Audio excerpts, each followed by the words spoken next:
I would really like to see people come together and acknowledge that more help is the answer for better functioning, happier, healthier communities that increases their capacity to contribute. Good news in Australia, restrictions are being eased, which means we've done a fantastic job of flattening the curve. So tip of the cap to the administrators of the country and various states for doing a great job there. Well done to everybody for remaining locked down and isolated and preventing the upward spike which we've seen in some other countries. I think that's a fantastic result and we should all be really pleased about that. Obviously, the negative effects of the impact of the COVID isolation and shutdowns are significant and will be long-reaching. They'll be long-term. They will take many years probably to recover fully.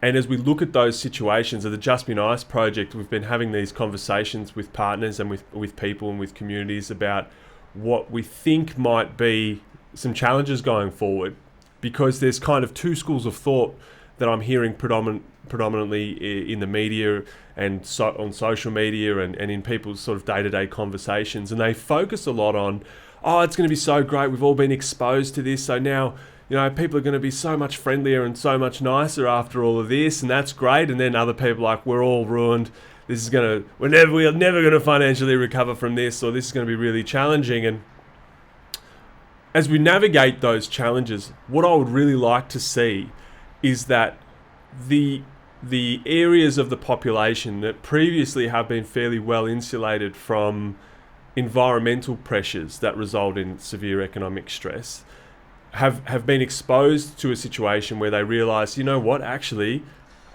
sometimes we find ourselves in need, and it's not because of something we've done. It's not through a lack of hard work. It's not through a lack of intent.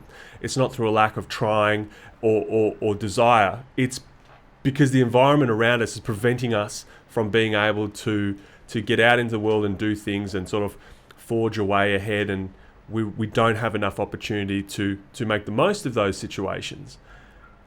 Economically, that makes it very difficult. Mental health-wise, that makes it very difficult. Physically, it's very challenging. And so here we are in this environment now where a lot of people, not just in Australia but globally, have been exposed to that. People who previously probably identified as like pretty hardworking and pretty motivated individuals, and even organisations that felt that way and are now feeling the pinch.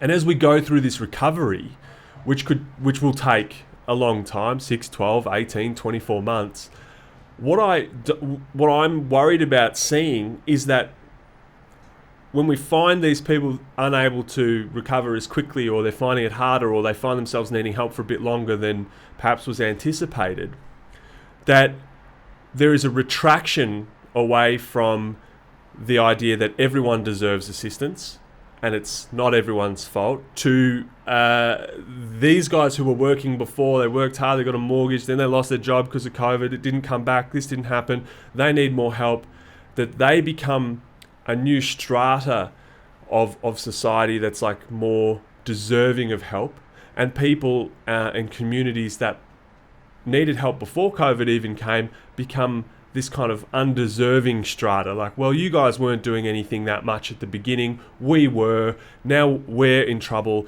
We need help. Why do you get help when I was working really hard and, you know, you weren't?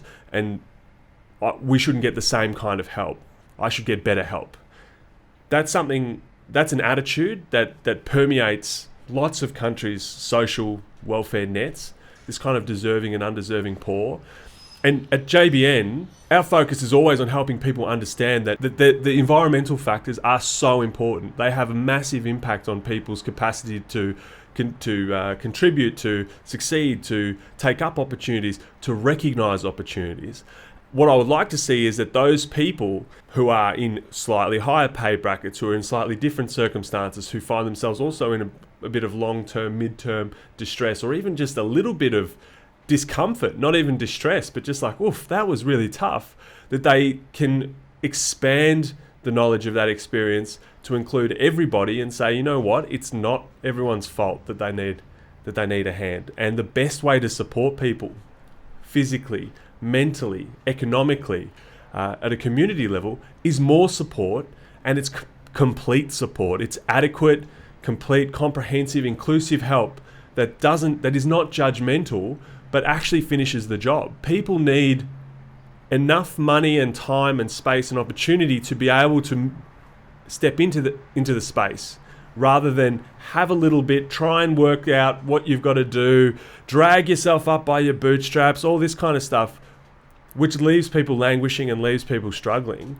And that attitude and that level of help is not adequate. And we have seen that because anything less than what's been happening would have left millions of people potentially in dire straits.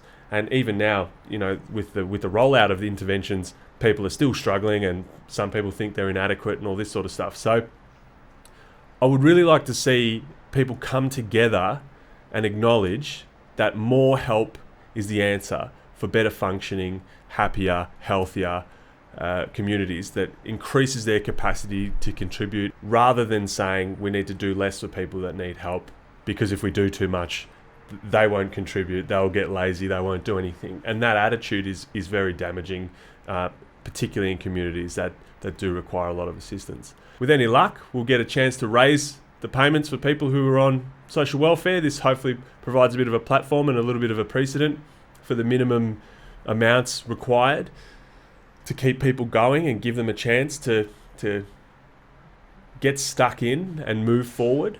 And I hope that as time goes on, we don't splinter off into people who start nitpicking about who deserves what and who doesn't, and we just say everyone deserves every possible opportunity we can give them, every hand we can give someone to give them a chance to be their very best and give them the most possibilities to live into.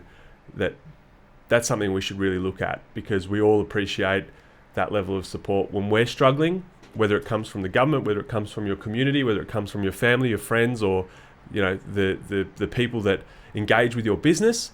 We appreciate when they step up, and more help helps us do a better job for people and communities that are in need, have been in need, and will continue to be in need. I hope that we can continue to aspire for the highest possible level of care for those guys as well.